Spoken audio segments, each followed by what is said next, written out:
Manusia yang belum pernah mengalami penderitaan tidak akan pernah mengalami kebahagiaan hidup.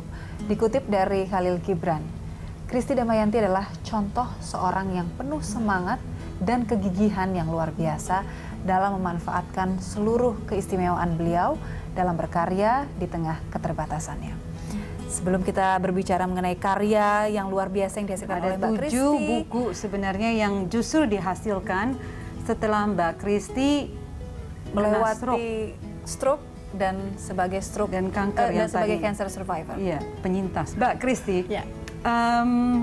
menulis buku 7 buku. Ya. Dari buku yang pertama, Mbak langsung masuk ketika Tuhan mengizinkan aku sakit. Sebenarnya ini bicara ketika Mbak kena stroke. Ya. Stroke pertama kali. Ya. Saat itu Anda 2003 sudah mengambil keputusan yang tepat untuk diangkat semua rahimnya, Ya. cepat dan tepat. Kalau Cepat tadi dan kata Mbak tepat. Dora, cepat dan tepat diangkat, sehingga sel-sel kanker itu belum sempat menyebar Menyebar ke kemana-mana. bagian lain, ya. Anugerah Tuhan ya Mbak ya. Amin. Lalu setelah itu Mbak kembali bekerja. Ya. Yang terakhir bekerja di salah satu sebagai arsitek di salah satu mall yang terbesar Ya. Jakarta Barat yang luar biasa desainnya. Ternyata itu adalah hasil desain dari Mbak Christy. Tim ya. Tapi itu juga yang membuat Mbak tidak menyadari bahwa pada saat itu sudah sebenarnya ada gejala Ya. sakit. Betul. Jadi 2009 kalau nggak 2009, salah, ya. tuntas dibuka 9 November 99 kalau saya nggak salah pada saat itu. Ya, itu diresmikan ya. 12 Desember 2009. Itu yang grand openingnya. Lalu Mbak lepas jalan-jalan pergi Ya, ke Amerika, ceritanya mau bersama anak-anak. Ya. Untuk refreshing seperti Untuk itu ya. refreshing ceritanya nih sama keluarga adik. Iya. Ternyata di sana baru 6 minggu. Ya, jadi jalan-jalan 6 minggu. 6 minggu. Minggu keempat lagi di San Francisco. Ya. Nggak sadar orang happy kan, senang-senang, bener-bener fresh. Ketika itu pagi-pagi jam 3 biasa saya tuh beser banget mau pipis. Oke. Bangun, duduk di ranjang, oke, mau diri, jatuh. Ya. Kenapa? Belum sadar. Kok jatuh sih sampai kepala saya kementok ranjang. Oke. Mau diri, ternyata Lemah. tubuh kanan saya nggak bisa Tidak bisa Gerakan tidak sama bisa sekali. digerakkan. Wow, mau teriak. Saya tidur dengan ibu saya dan 2 anak saya. Saya mau teriak ibu, Pun tidak udah bisa. nggak bisa ngomong. Sampai ibu saya sadar bahwa saya stroke. Waktu usianya berapa Mbak? 39. 39 tahun, usia yang masih sangat muda sebenarnya yang dimana masa-masa keemasan kita untuk berkarya. Pada saat itu yang harusnya holiday kena serangan Berubah stroke menjadi dan stroke-nya nggak serangan main-main ya. Ya, Setengah dari otak kiri yang jadi kena. otak kiri saya terendam darah 20% dan membuat tubuh saya sebelah kanan lumpuh. Dan itu vonis dokter yang di sana bahwa saya hanya bisa berbaring saja di ranjang sampai akhir hidup saya. Itu vonis dokter. Kata dokter nggak bisa sembuh sama sekali. Ya, karena otak saya sudah Sudah terlalu terendam banyak darah. dengan darah. Jadi Ya. udah rusak semua itu Ya, ceritanya. sebagian besar rusak. Sebagian besar rusak. Apa yang ada dalam pikiran Mbak Christy? Saya pada langsung saat melihat itu? dokter itu namanya dokter Gandhi dari India. Saya cuma lihat dia nggak bisa ngomong kan, nggak bisa ngomong sama sekali. Saya cuma melihat. Saya nggak percaya tuh dokter, saya nggak percaya kata-kata kamu. Saya tahu saya punya Tuhan. Jika saya masih hidup atau siapapun masih hidup di dunia ini, berarti Tuhan masih punya rencana. Walaupun saya nggak bisa apa-apa, saya percaya itu. Jadi cuma lihat dokter, Tapi dalam hati ya ngomongnya ya. dia karena nggak bisa ngomong. Bertekad sendiri ya.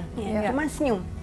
Habis itu saya 1 jam, bukan saya menyesali atau bertanya kepada siapapun, Ya. saya cuma mikir, oke, aku stroke, aku nggak bisa apa-apa, mungkin nanti aku nggak bisa kerja, nggak bisa benar-benar cacat.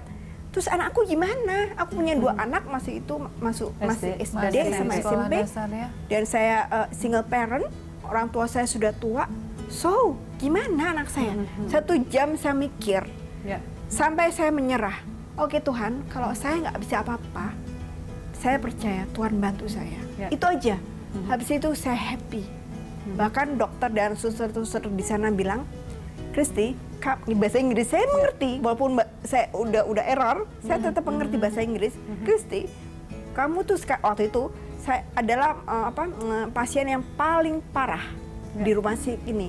Tapi suara kamu kedengeran di ujung karena ketawa. Artinya apa? Saya happy. Kenapa? Gak tahu. Gak tahu. Saya cuma percaya Tuhan punya rencana. Apa? Saya nggak tahu. Ya. Dalam keadaan yang sebenarnya buat orang udah menyesal, udah teriak-teriak, komplain, marah sama Tuhan. Tapi di sana Anda justru masih punya tekad untuk bangkit. Saya kena stroke, oke. Iya. Terus kenapa gitu ya? Dan Saya mau sembuh. Dan aku harus hidup untuk anakku. Kamu harus hidup untuk anak, karena tanggung jawabnya luar biasa sebagai ibu. Dan posisi saat itu sebagai single parent, Ya. Mbak Kristi.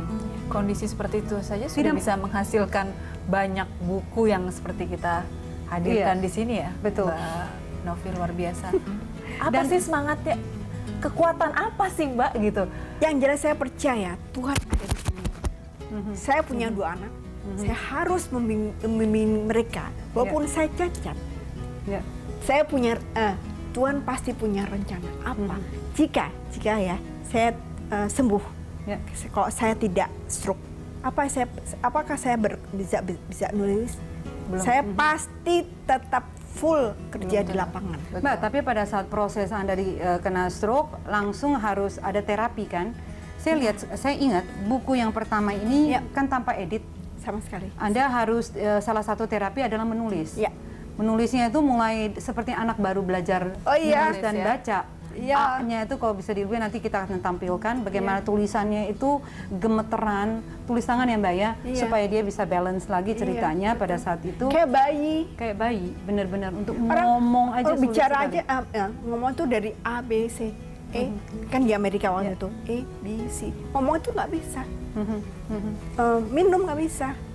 4 hari di ICU kan pakai infus. Belajar minum nggak bisa keluar lagi karena sampai sekarang separuh kerongkong sang saya masih tertutup. Saya susah untuk makan yang keras. Harus dicacah, termasuk sayur. Masih berupa bubur seperti itu. Yang lunak Mbak ya? Lunak Iya, ya. Sampai sekarang saya susah untuk Menelan yang keras-keras. Kekuatannya tadi, saya yakin kekuatan dari yang di atas nggak Mbak? Saya nggak tahu. Kalau ditanya gimana, nggak tahu. Saya cuma berasa happy. Bahagia tuh benar-benar dari hati. dalam. Dan saya percaya Tuhan ada di sini. Ya. Ya. Lalu yang kedua dari ayah. Ayah, yang dia orang tua ya. Ya. Ibu lebih kepada. Tapi saya melihat Mbak Kristi sangat dekat sekali dengan ayah. ayah dari kecil. Ini daddy's girl. Ayah. Yang Ya sangat karena dekat dan akrab saya dengan ayah. anak pertama dan cewek. Dari kecil saya diajak papa ke keliling proyek karena papa kan pemuda dulu ya. Di Pemprov DKI dulu ya. Betul. Dari tahun 73. 72 sampai dengan 95. 25 tahun. 30 35 tahun. 35 tahun kira-kira. dan sampai sekarang dan sampai saya sakit justru dari bangun tidur papa sudah ada di tempat tidur saya berdoa ngobrol ketawa-ketawa sampai saya selesai mandi makan Beliau bareng. terus yang mendampingi ya, Mbak Terus ke Kristi. kantor saya kan di lantai 43 saya digandeng sampai atas, meja saya dibersihkan sampai saya duduk, saya dicium, papa keluar turun sampai ke kantor itu jam 9 pagi, jam 6 jemput lagi ke atas, terus jalan mall saya kan di bawah keliling mall untuk latihan kaki. Latihan kaki. Ayah yang menemani saat Dan itu itu. selalu dilakukan oleh ayahanda. Bahkan ke salon, ke ATM, kemanapun papa saya gandeng. Waktu papa meninggal, Itu bagaimana saya momennya? yang Tahun paling 2013. 2013. Justru itu yang membuat saya down. Saya stroke, saya nggak down sama sekali. Papa meninggal 3 minggu saya nangis. Saya nangis, saya cuma Lebih tanya berat sama, daripada menghadapi cancer sendiri. dan stroke. Ya. saya cuma Kehilangan. tanya sama Tuhan, kenapa papa dipanggil sekarang? Saya belum sembuh. Harusnya papa ada di sini. Tapi tahu nggak kenapa papa meninggal? Dipanggil Tuhan. Saya baru tahu setelah beberapa bulan setelah itu. Jika papa masih ada sampai sekarang, saya masih bergantung pada papa manusia.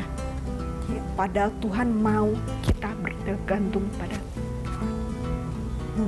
Justru Mbak Kristi luar biasa dari sosok Anda Anda melihat segala sesuatu yang terjadi dalam hidup Anda itu sebagai hal yang positif untuk terus membangun diri supaya lebih kuat lagi. Ya saya nggak tahu kenapa, ya pokoknya ya itu yang saya pikirkan. Pada saat anak-anak di usia masih SMP, waktu itu Dennis baru SMP kelas 3. Iya. Lalu Michelle di usia kurang lebih kelas 5 Ya, SD kira-kira. itu terjadi. Proses penyembuhan kan Mbak harus jalan-jalan ke mall, harus ngambil rapot misalnya dengan kursi roda. Ada komplain nggak dari anak-anak? Mbak, Mama nggak usah datang aja deh, aku malu diliatin teman-teman. Pertama kali saya bisa bicara, ngajak anak-anak bicara. Ya waktu itu mau ambil rapot. Biasanya ada itu yang ambil rapot adalah opanya, omanya, karena saya belum bisa. 6 bulan saya belajar hidup, jadi nggak pernah kemana-mana, cuma bolak-balik ke rumah sakit, terapi, gitu. Jalan-jalan ke mall supaya untuk latihan gitu aja. Benar-benar 6 bulan belajar untuk hidup. Pertama kali saya mau coba untuk keluar dari kepompong saya tanya sama mereka, Dennis, Michelle, mau nggak? Apakah kalian malu lihat mama tuh cacat loh. Waktu itu mereka masih kecil kan. Mama cacat, malu nggak? Enggak, kenapa harus malu? Mereka masih kecil. Kupikir dia cuma sekedar basa-basi. Oke, kita coba. Sekalian saya memang mau bilang sama guru-gurunya bahwa tolong jaga anak saya nggak bisa kayak dulu. Ketika saya, karena kursi rodanya nggak bisa karena di sekolah kan naik turun ya, saya gandeng Dennis, Michelle gandeng tubuh kanan saya. Ada gurunya sama orang tua temannya, dengan bangganya Dennis bilang, Bu, ini ibu saya, mama saya, mama cacat. Dengan happy, tidak malu. Jadi saya terima kasih, gara-gara itu oke, mereka menerima saya. Saya cacat loh. Mungkin orang lain, ada beberapa teman saya yang IPS juga ditinggal di rumah karena malu. Begitu besar kekuatan cinta dari anak-anak ya. Tuh, itu membuat saya semakin semangat. Saya nggak peduli mereka bilang apa. Saya nggak peduli mereka ngatain saya. Tapi ini seperti banget ungkapan dari Friedrich Nietzsche yang katakan, apa yang tidak dapat membunuhmu justru menguatkanmu ya Mbak. Mudah dikatakan tapi sangat tidak mudah untuk dilakukan. Kita akan lanjutkan cerita inspiratif ini. Sebuah kekuatan cinta dari seorang anak juga. Mbak Dora yang terharu. Happy Parenting akan kembali saat lagi, tetaplah bersama kami.